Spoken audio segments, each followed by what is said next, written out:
This is Brian from Well-Lagered Brewery.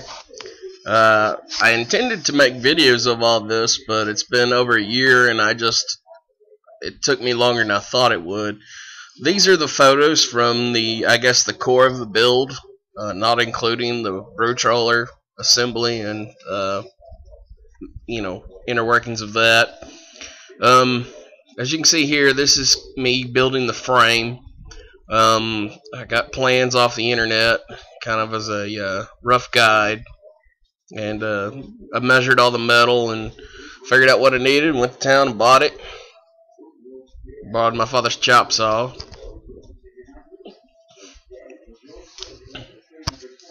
Here's a picture of it assembled and kind of tacked together and slightly welded together. It's not really done, it's just kind of coming together.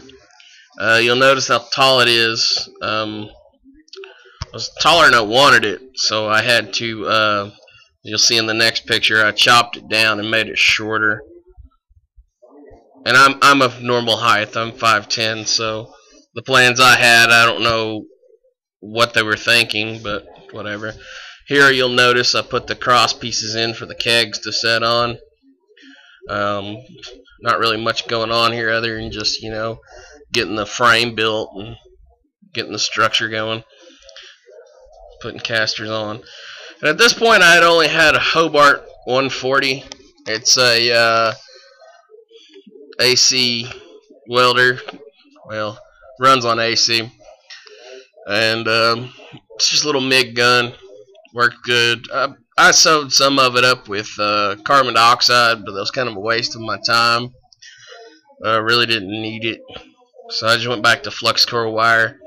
But I hit a brick wall because after putting in the pieces at the bottom, I didn't want to use black pipe for the gas rail, so I needed to build a gas beam. Well, to build a gas beam, you kind of need a TIG welder. So, and I didn't take a very good picture of it getting it out of the box, but I bought a TIG welder. Here's a better picture of it. Bought a Thermal Arc 186. Got a really good price on it. I got it to my door like that for I think $1,300, and already had a bottle of an CO2 bottle, so that saved me a little bit of money. They sent that huge torch, and like that huge torch kind of explains why I got a little bit of undercut.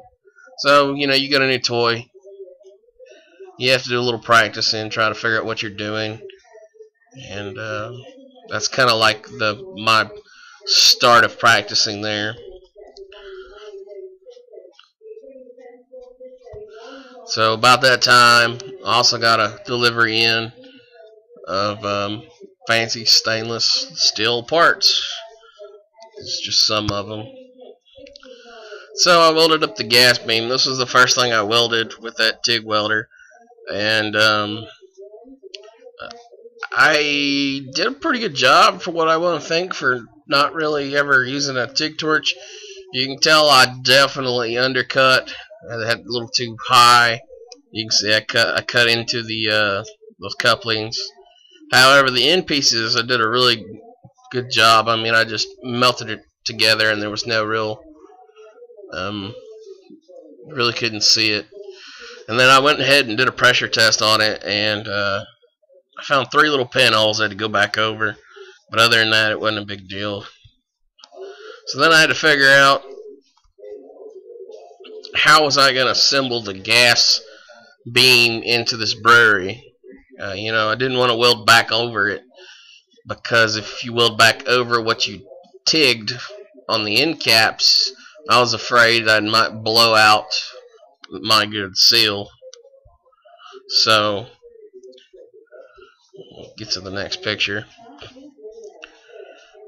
Here, I don't know if you can see it, but I cut and put a gusset in there, and I cut that gusset on the back side to where it didn't even have to weld onto that end cap of the gas beam. And here's just some more pictures, just showing off a chugger pump and a diesel plate chiller. And up there is the hop filter from Brewer's Hardware. And you'll also notice in this other picture there is a sight glass. And that sight glass was kind of a screw up. I had not originally intended to order that, but you can probably see the reducer from 1 inch to ½ inch. I originally bought those with the intent of using those for the hop filter. And by the time I kind of set it up there to look and see how it would go and where I would attach it,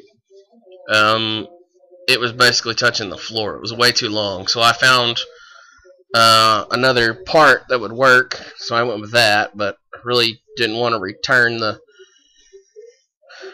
reducers and lose money on shipping and probably get charged a restocking fee. I don't know how Brewer's Hardware does their returns. So I just ended up buying that sight glass. It was a decent price. I think I paid about $50 for it. But that's how I ended up with a sight glass in my brewery.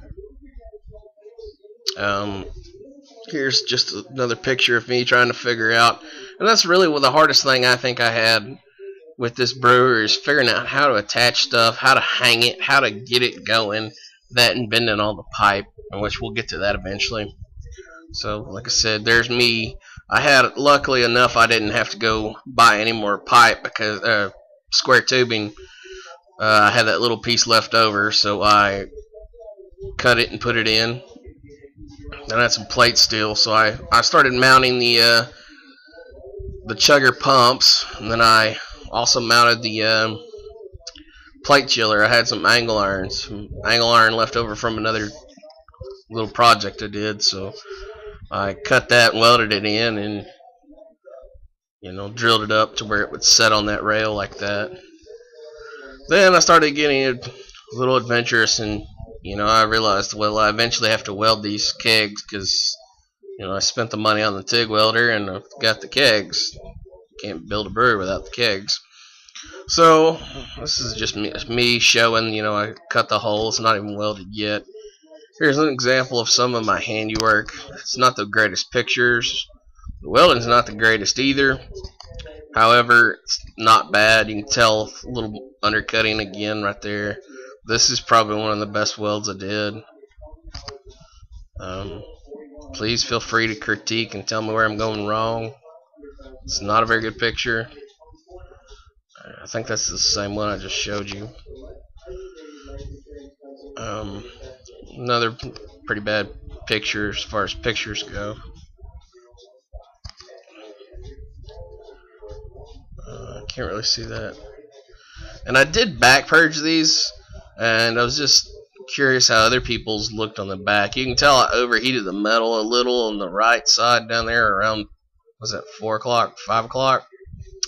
And this keg I had taken and had somebody plasma cut the top, which wasn't really thinking about it at the time. That was kind of years before I started reading about welding and how to weld, and you can see all the sugar up there where he cut it with a plasma torch. So I guess my advice for those of you who are thinking about plasma cutting it with a keg and are worried about the sugaring, get you some dry ice, or fill your keg up with carbon dioxide. Every good home brewer at this stage, if you're building a brewery, you should have carbon dioxide. So just fill your keggle with carbon dioxide, and that should prevent some of that sugaring.